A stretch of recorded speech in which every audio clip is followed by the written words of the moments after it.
Rafael mentioned earlier just your involvement in terms of turning the spotlight on the injured worker's perspective. And you've been instrumental really throughout the years at, getting injured workers involved within our industry events, which I think is incredibly important.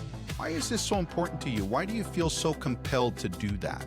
Well, so I can't take full credit, honestly. I helped to make it happen, but that was an idea that David DePaolo had. When he first told me the idea, I loved it. From taking a step back and, just kind of thinking back on my career, I have always looked for opportunities to be able to do something different. And so when actually Joe Peduta is the one that put me in touch with David DePaolo, and when I first met David DePaolo, it almost didn't work out. And I'm like, wait.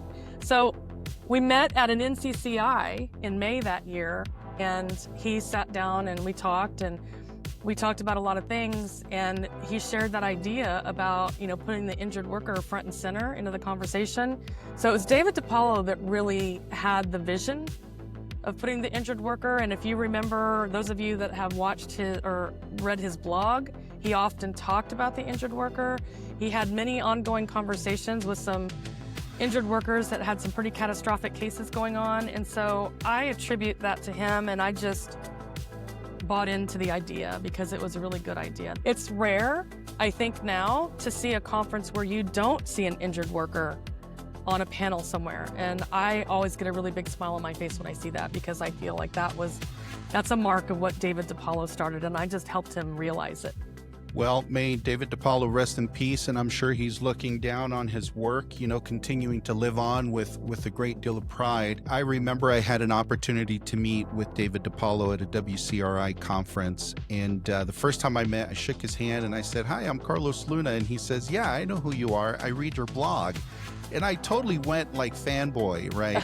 I was so flabbergasted that he actually took time to read my blog, but he was a very considerate human being.